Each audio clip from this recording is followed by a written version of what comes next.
सनातन धर्म और हिंदू स्क्रिप्चर्स को इस तरह से पोर्ट्रे किया जाता है, इस तरह से मैनिपुलेट करके दिखाया जाता है, इंटरप्रेट किया जाता है, जिसमें ऐसा बताया जाता है कि हिंदुज़म में औरतों को वो रिस्पेक्ट नहीं है, इक्वल स्टेटस नहीं है, और इसी तरह से ये नैरेटिव धीरे धीरे सेट हो जाते हैं। ऐसे ही एक रिलीजियस टैबू है मेंस्ट्रुएशन। इसमें ऐसा कहा जाता है कि मेंस्ट्रुएटिंग वुमेन और बच्चियों को मंदिर नहीं जाना चाहिए क्योंकि वो इम्प्योर होती हैं, अपवित्र होती हैं।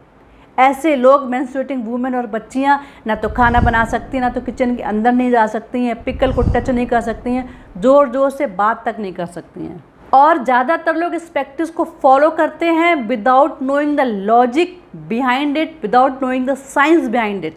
और कुछ लोगों को इसके बारे में अगर इन्फॉर्मेशन है तो वो गलत इन्फॉर्मेशन है। औरत का मेंस्ट्रुएशन और आदमियों का ब्रह्मचर्य एक नेचुरल बायोलॉजिकल प्रोसेस है। औरतों का मेंस्ट्रुएशन एक नेचुरल प्यूरिफिकेशन है जिसमें बॉडी के अंदर के टॉक्सिन्स, एंडोमेट्रियल टिश्यूज़ और वजाइनल सेक्रेशन होता है, which is no longer needed if a girl is not pregnant. हमारा शरीर जो 5 एलिमेंट से मिलकर बना है, ये element time to time body से एक्सक्रीट करते हैं क्योंकि ये टॉक्सिक हो जाते हैं, और जिस चीज़ की बॉडी के अंदर ज़रूरत नहीं है वो नेचुरली बॉडी से बाहर निकलती है, जैसे gas, burp, urine, vomiting, nails etcetera. उसी तरह से लेडीज़ का मंथली साइकिल है जिसमें हर महीने लेडीज़ मेंस्ट्रुएट करती हैं और उनकी बॉडी के टॉक्सिन्स बाहर निकलते हैं। अकॉर्डिंग टू आयुर्वेद हमारी बॉडी में 3 मेन लाइफ फोर्सेस हैं जिनको त्रिदोष कहते हैं। ये त्रिदोष है वात, पित्त और कफ, और ये एयर, वाटर और फायर को रिप्रेजेंट करते हैं। आयुर्वेद में मेंस्ट्रुएशन और दोषों का गहरा कनेक्शन है। मेंस्ट्रुएट करके एक औरत अपने बॉडी के अंदर इन तीनों दोषों को बैलेंस करती है।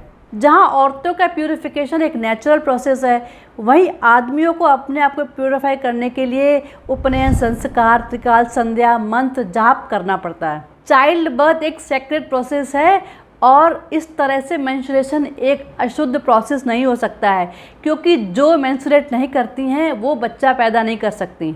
इसी वजह से बहुत सी जगहों पर मेंस्ट्रुएशन को सेलिब्रेट किया जाता है, पूजा करी जाती है, त्यौहार की तरह मनाया जाता है। और ये सेलिब्रेशंस आज भी कई जगह साउथ में देखने को मिल जाते हैं, लेकिन नॉर्थ इंडिया में ऐसे सेलिब्रेशंस नहीं होते हैं क्योंकि वहाँ पर मुग़ल इन्वेजन होने की वजह से ये प्रैक्टिस बिल्कुल बंद कर दी गई थी। तमिलनाडु में आज भी लड़की जब फर्स्ट टाइम पीरियड होती है तो उसको 4th डे अच्छे से नहला के अच्छे कपड़े पहनाए जाते हैं, अच्छी ज्वेलरी से उसको डेकोर किया जाता है, बहुत सारे रिलेटिव्स आते हैं, उसके लिए गिफ्ट लेके आते हैं, अच्छा खाना बनता है और इसको बड़े धूमधाम से सेलिब्रेट किया जाता है। कर्नाटक में इसी प्रोसेस को ऋतुकला नाम से जानते हैं और बड़े धूमधाम से ये प्रोसेस मनाया जाता है, उस लड़की की आरती करी जाती है। इसी तरह से उड़ीसा में राजप्रभा करके एक मेला लगता है जिसमें सब लोग पार्टिसिपेट करते हैं। इन सेलिब्रेशंस के पीछे का मतलब यही है कि जो उस लड़की के अंदर बायोलॉजिकल चेंजेस आए हैं उससे डरना नहीं है बल्कि उसको सेलिब्रेट करना है। This is the first step to motherhood, womanhood and grihastha. Guwahati का माँ कामाख्या टेम्पल, जहाँ जून के महीने में 3 दिन का अम्बुबाची नाम से मेला लगता है जिसमें माँ कामाख्या के मेंस्ट्रुएशन को सेलिब्रेट किया जाता है, जिसमें लाखों भक्त आते हैं दर्शन करने के लिए। जहाँ तक मेंस्ट्रुएटिंग वुमेन के मंदिर न जाने की बात हो गई या उसको किचन के अंदर नहीं जाने की परमिशन है या उसको पिकल तक नहीं टच कर सकती है या उसको ना नहाने देने की बात है, तो उसके पीछे के लॉजिक और साइंस को समझने की ज़रूरत है। ड्यूरिंग मेंस्ट्रुएशन बॉडी का वात और पित्त काफ़ी बढ़ जाता है जो एयर और फायर एलिमेंट को रिप्रेजेंट करता है, और पीरियड के टाइम पे जो बॉडी के अंदर की एयर है, अपान वायु है, वो डाउनवर्ड फ्लो करती है। और इस टाइम पे अगर कोई लेडी या बच्ची मंदिर के अंदर जाती है तो क्योंकि मंदिर के अंदर प्राण प्रतिष्ठित विग्रह होते हैं, वहाँ पे इतनी पॉजिटिविटी होती है, वहाँ पे मेडिटेशन करने से या वहाँ पे ध्यान लगाने से बॉडी के अंदर की जो एयर है, जो ऊर्जा है, जो एनर्जी है, वो ऊपर की तरफ फ्लो करती है, जिस वजह से बॉडी कंफ्यूज हो जाती है। इस वजह से बॉडी के अंदर का वात और पित्त इम्बैलेंस हो जाता है, which is not good for a ladies health. इसकी वजह से धीरे धीरे एक बार मंदिर जाने से नहीं, ग्रेजुअली अगर आप हर महीने मंदिर जाते हो इस पीरियड में, तो हो सकता है कि आपके पीरियड इरेगुलर हो जाए, बहुत हैवी फ्लो आने लग जाए या बहुत स्कैंटी पीरियड आए। दूसरा रीज़न मंदिर ना जाने का ये भी होता था क्योंकि उन दिनों इतने सैनिटरी पैड्स और इतनी फैसिलिटीज़ अवेलेबल नहीं थी, तो अगर ऐसी कंडीशन में कोई लेडी मंदिर जाती है और वहाँ पे कई और लोग होते हैं तो इस बीच में उसको अपने आप को मैनेज करना बहुत मुश्किल होता होगा। जहाँ तक लेडीज़ के पीरियड्स में ना नहाने की जो बात कही गई उसका भी यही रीज़न है, क्योंकि ड्यूरिंग मेंस्ट्रुएशन जो लेडीज़ का पित्त होता है काफ़ी बड़ा होता है। पित्त मीन्स फायर एलिमेंट बढ़ा हुआ होता है।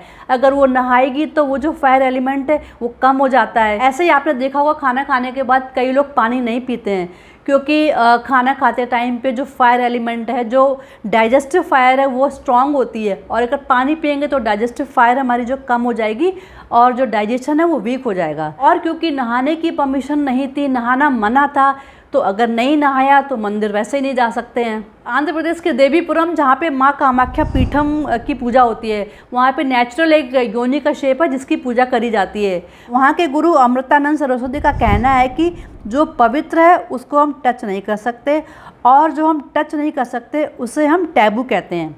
उनका ऐसा कहना था कि मेंस्ट्रुएटिंग वुमेन इतनी प्योर होती हैं कि उसे देवी के रूप में पूजा जाता था। इन सब मेंस्ट्रुएटिंग प्रैक्टिस और रेस्ट्रिक्शंस, जैसे कि नहाना नहीं है, मंदिर नहीं जाना है, पिकल नहीं बनाना है, खाना नहीं बनाना है, अलग एक रूम में रहना है, इसके पीछे का मेन एम था लेडीज़ को कंप्लीट रेस्ट देना।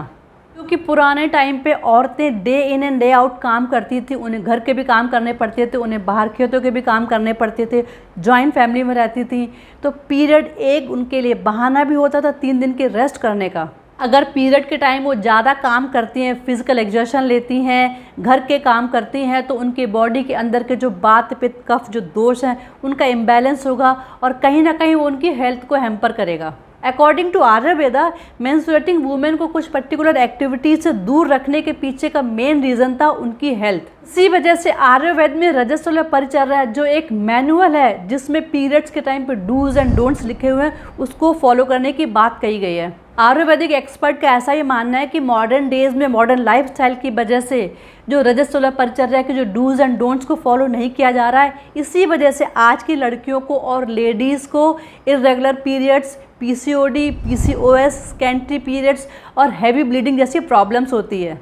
मेंस्ट्रुएटिंग प्रैक्टिस के पीछे एक वैलिड रीज़न और साइंस था, और उन दिनों में इस प्रैक्टिस को फॉलो करने के लिए टाइम और जगह अप्रोप्रिएट थी। लेकिन आज के टाइम में इन प्रैक्टिस को फॉलो करना पॉसिबल नहीं है, बट इट डजंट मीन कि इसके पीछे के साइंस और लॉजिक को हम गलत कहें। ये डिपेंड करता है कि हम इन प्रैक्टिस को फॉलो करें या ना करें, लेकिन इन प्रैक्टिस के पीछे का जो लॉजिक था वो कहीं पे भी वुमेन्स को डिमेन करना या सप्रेस करने के लिए नहीं था, बल्कि औरतों के अच्छे हेल्थ के लिए ही था।